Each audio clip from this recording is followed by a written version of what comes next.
S'ils l'ont fait, pourquoi pas vous?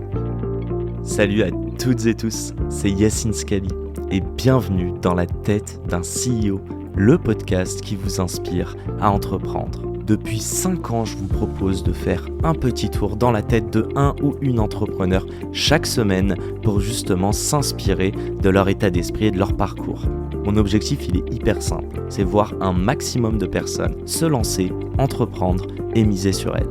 On sort une interview tous les lundis, donc n'hésitez pas à vous abonner dès maintenant. Et pour nous soutenir, ça vous prend 30 petites secondes. Je vous demande de nous laisser une note et un commentaire sur les plateformes d'écoute de votre choix. Encore une fois, un grand merci de nous écouter et n'oubliez pas, s'ils l'ont fait, pourquoi pas vous? Bonne écoute à toutes et tous. Pour être un bon CEO, faut avoir de l'ego ou pas? De l'ego? Ouais, de l'ego, de la fierté. Alors, je ne pense pas. Okay. Pour moi, j'ai eu des patrons très différents et j'ai été un patron différent de ce que j'ai été, mais je pense qu'il y a trois dimensions que j'ai toujours admirées chez certains CEO. Le premier, c'est le côté visionnaire. C'est-à-dire d'embarquer du monde.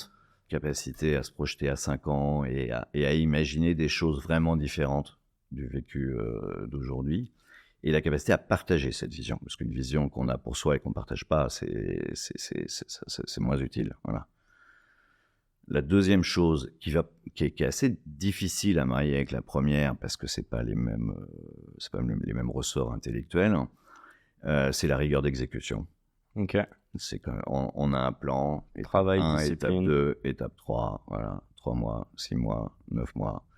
On est capable de faire en sorte que les travaux soient rythmés et soient dans l'ordre. Et puis le troisième, c'est l'épaisseur humaine. C'est impossible d'être bon CEO si on n'a pas cette fibre humaine, selon toi? Même si on est sur une boîte de 20 personnes. Hein. Ah, je pense que cette fibre humaine, elle est... C'est ce qui rend le truc pérenne, quoi. C'est vraiment la dimension en plus. Alors, après, tout le monde n'a pas les trois. Parce qu'elles sont...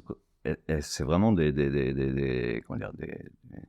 des traits de personnalité. Des traits de personnalité différents, des ressorts intellectuels différents. D'ailleurs, la troisième est assez peu intellectuelle, en fait. C'est plus... on est plus dans la sphère émotionnelle, de l'émotionnel, la compréhension des non-dits, la sensibilité, etc. Donc, il y a des bons CEO, sans doute, et des très bons qui ont 2,5. Mais moi, j'ai eu la chance de rencontrer des gens qui avaient les 3. Et franchement, quand on bossait pour eux, on se sacrifierait pour eux. C'est incroyable parce que cette dernière sphère là dont tu parles, un peu plus humaine, un peu plus en fait non palpable et non théorisable, j'ai l'impression aussi. Je repose ma question, est-ce qu'on n'aurait pas pu faire quelque chose plus jeune, je parle pour toi mais pour moi aussi, pour nous permettre de développer ça? On n'a pas appris ça à l'école, non. À part dans 2-3 petits projets de groupe qu'on a fait pour avoir une bonne note. Comment tu... Là je réfléchis avec toi, c'est la réflexion. Ouais. Hein. Allez, donne-moi l'éducation nationale nous écoute. Je sais plus qui est notre nouveau ministre de l'éducation là. Nouvelle, oui, c'est une femme, il me semble. Pour le moment. Écoute, je pense que c'est les jokes en aparté. Je pense que de manière générale,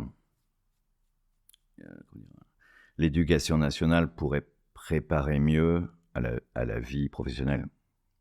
Enfin, on est quand même assez... je passe sur les niveaux de qualité, d'apprentissage des savoirs élémentaires, dont on dit régulièrement que c'est en baisse, et c'est dramatique. Mais pour le reste, faire comprendre mieux ce que c'est la vie dans une entreprise, parce que quand même, les gens qui ont fait des études, bac plus 5, ils arrivent, ils ont fait un stage...